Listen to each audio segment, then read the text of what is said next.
शुभ प्रभात बच्चों।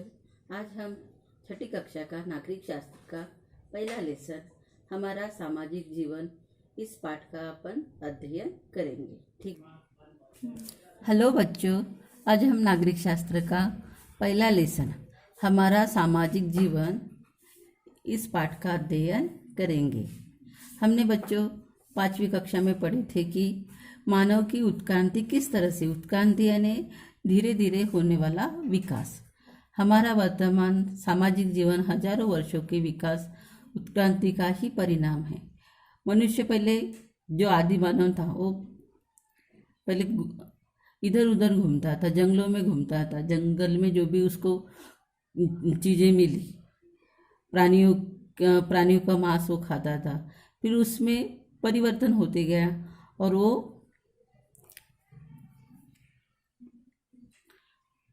परिवर्तित होते होते वो उसमें मनुष्य में सुधार होने लगा। मनुष्य फिर धीरे धीरे जंगल से होते हुए वो जंगल की कटाई उसने की, कटाई करने के बाद वहाँ पे उसने खेती करना प्रारंभ किया और खेती के बाद वो एक जगह पे स्थित हो गया, एक जगह पे वो ठहरने लगा और वहाँ पे उसने अपनी बस्ती का निर्माण किया। मनुष्य ने घुमकड़ी अवस्था में स्थिर सामाजिक जीवन की ओर प्रगति की। मनुष्य को समाज की आवश्यकता क्यों अनुभव हुई? व्यक्ति तथा समाज के विकास के लिए स्थायी और सुरक्षित सामूहिक जीवन आवश्यक है। घुमकड़ी अवस्था में मनुष्य स्थायी व सुरक्षित नहीं था। समूह में रहने से सुरक्षा मिलेगी, इस बात का बोध होने से मनुष्य संगठित रूप में जीवन यापन करने लगा। समाज के निर्माण के पीछे यह भी एक प्रेरणा प्रमुख थी। समाज में प्रतिदिन के व्यवहार में सुचारू रूप से चलाने के लिए मनुष्य ने कुछ नियमों का पालन किया, जिसमें रूढ़ियाँ, परंपरा, नैतिक मूल्य, नियम, कानून बनाए गए। इस कारण मनुष्य का सामाजिक जीवन अधिक संगठित और स्थायी होने लगा। यहाँ पे देखो आकृति, यहाँ पे चित्र दिए गए हैं। इसमें देखो पहले आदि मानव किस तरह से अपना जीवन बिताते थे, उसके बाद में उसमें उत्क्रांति हुई और फिर वो यहाँ पे देखो एक कुएं से 2 औरतें पानी भर रही है। यहाँ पे कुछ लोग अपना बैल लेके खेती के लिए वो जा रहे हैं। यानी इस तरह से उनमें परिवर्तन होते गया और अभी इतना परिवर्तन हुआ कि अभी सभी लोगों के पास लैपटॉप है, संगणक है, लोग गाड़ियों से घूम रहे हैं, फ़ोन का इस्तेमाल कर रही है। सब यहाँ पे तरकारी बेचने वाली एक बाई देखो, यहाँ पे औरत दिखाई दे रही, वो भी मोबाइल का इस्तेमाल करते हुए आपको यहाँ पे दिखाई दे रहा है। यानी इस तरह से आदि मानव से होते हुए गांव खेड़ों से शहरों में किस तरह से विकास हुआ, इसके बारे में यहाँ पे बताया गया है। उसके बाद में देखो मनुष्य में समाजशीलता। मनुष्य स्वभावतः सामाजिक प्राणी है। वो जंगल में रह सकता क्या अकेला? नहीं। उसको लोगों से बातचीत करने के लिए, अपने सुख दुख बांटने के लिए लोगों के बीच रहना अच्छा लगता है। सभी के साथ रहना जिस प्रकार आनंद की बात है, वैसे ही वह हमारी आवश्यकता भी पूरी करते हैं। जिसे हम अकेले ही कुछ चीज़ों का ये निर्माण कर सकते क्या? नहीं कर सकते। इसके लिए उसको समाज पर निर्भर होना आवश्यक है। भोजन, वस्त्र, निवास आदि हमारी शारीरिक आवश्यकता है। यानी हमें जीवित रहने के लिए भोजन की आवश्यकता है, कपड़े पहनने के लिए आवश्यकता है और हमें जहाँ पे रहना है, निवास यानी घर, जहाँ पे हम रहते हैं, तो ये हमारी शारीरिक आवश्यकता है। उनके पूर्ण होने पर मनुष्य को स्थिरता मिलती है। यानी ये तीनों चीज़ हमें मिली तो हमारा जीवन स्थिर हो जाता है। मनुष्य के लिए इतना ही पर्याप्त नहीं है, हमारी कुछ भावनात्मक और मानसिक आवश्यकता भी होती है। जैसे स्वयं को सुरक्षित अनुभव करना, यह हमारी भावनात्मक आवश्यकता है।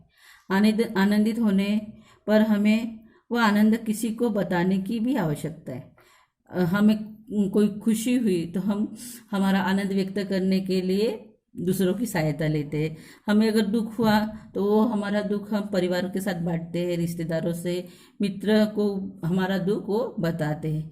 इससे हमारी सामाजिकता प्रकट होती है।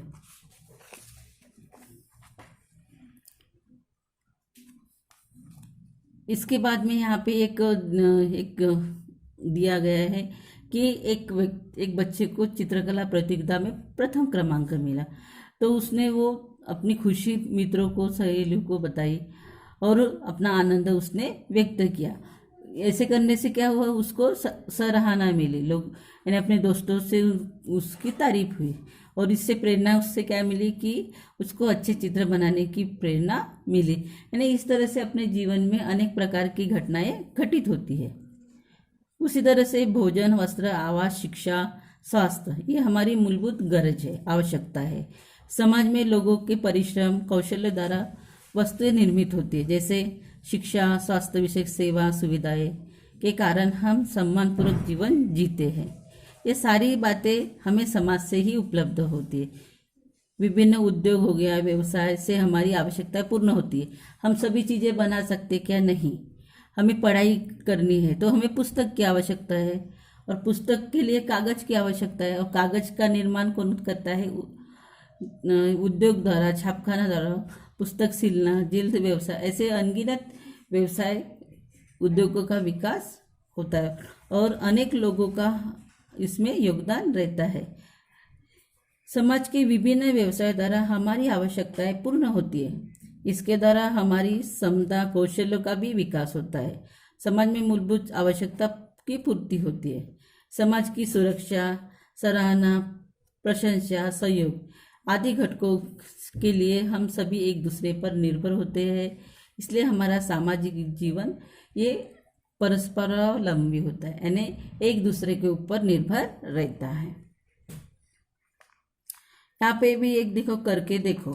जैसे सुबह उठने के बाद हमें किन किन वस्तुओं की आवश्यकता होती है, इसकी एक सूची बनाओ। उनमें से कम 5 वस्तुओं को बनाने के लिए, तुम तक वो पहुँचने के लिए किस किस घटक की आवश्यकता है। जैसे देखो, हम सुबह उठते हैं तो हमें दूध, यानी चाय बनाने के लिए दूध की आवश्यकता होती है।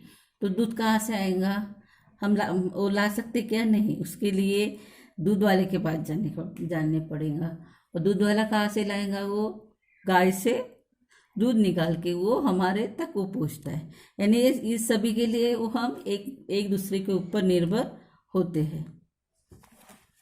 उसके बाद में है हमारा विकास।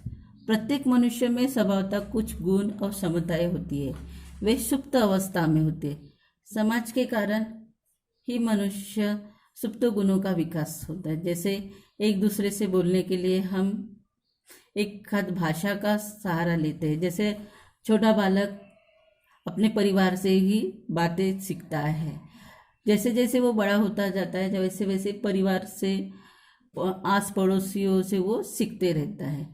यानी हमारे पड़ोसी भिन्न भाषा अगर बोलते रहे तो वो उसकी भाषा भी वो सीख लेता है। अगर उसको विद्यालय में डालो तो क्या होगा? विद्यालय में भी विभिन्न भाषाएं होती है, वो सीखने का अवसर उसे मिलता है। हमारे पास स्वतंत्र विचार करने की क्षमता होती है। जैसे विद्यालय में सभी विद्यार्थी एक जैसे होते क्या? नहीं। अगर किसी को निबंध लिखने के लिए बोला गया कक्षा में, तो हर एक बच्चे का निबंध कैसे होगा? अलग रहेगा, क्योंकि दोनों के विचार अलग अलग रहते हैं। समाज के कारण हमें अपने विचार, भावना व्यक्त करने का भी अवसर हमें मिलता है। समाज में गायक, चित्रकार, वैज्ञानिक, साहसीवीर, सामाजिक कार्य करने वाले विभिन्न व्यक्तियों के गुणों का भी विकास समाज में होता है और समाज से हमें प्रोत्साहन और समर्थन भी मिलता है। फिर है समाज किसे कहते हैं? समाज में स्त्री, पुरुष, वयस्क व्यक्ति, वृद्ध, छोटे बड़े, लड़के लड़कियां, इन सभी से मिलकर क्या बनता है? समाज बनता है। हमारे परिवार हमारे समाज का ही एक घटक है। समाज में विभिन्न गुण, संस्थाएं, संगठन होती है। संबंध व्यवहार, उनके बीच के आदान प्रदान से ही समाज का विकास होता है। मनुष्य के जेते भीड़ को समाज नहीं कहा जाता। जब किसी समान उद्देश्य को पूर्ण करने के लिए लोग जब एकत्रित होते हैं, जमा होते हैं, तभी समाज का विकास, तभी समाज बनता है। उसी तरह से भोजन, वस्त्र, आवास, सुरक्षा, ये सभी आवश्यकता की पूर्ति हमें समाज से ही होती है। समाज जिस तरह से दैनिक व्यवहार हम पूर्ण नहीं कर सकते, समाज का अस्तित्व रहा तभी हम अपनी जो आवश्यकता है वो पूरी कर सकते हैं। जैसे अनाज की आवश्यकता पूर्ण करने के लिए हमें खेती की आवश्यकता है। खेती से हमें ज्वारी, गेहूँ ऐसे अनाज आदि फसल हमें खेती से प्राप्त होती है। और खेती से निकली हुई फसल वो कहाँ पे जाती है? बाजार में जाती है, और बाजार से होते हुए वो हमारे घर तक आती है। खेती के औजार बनाने के कारखाने, किसानों को ऋण देने के लिए बैंक, उत्पादित माल बेचने के लिए उपज मंडी जैसे व्यापारिक व्यवस्था का भी निर्माण किया जाता है। यानी इस तरह से हमारा सामाजिक जीवन घटित होता है।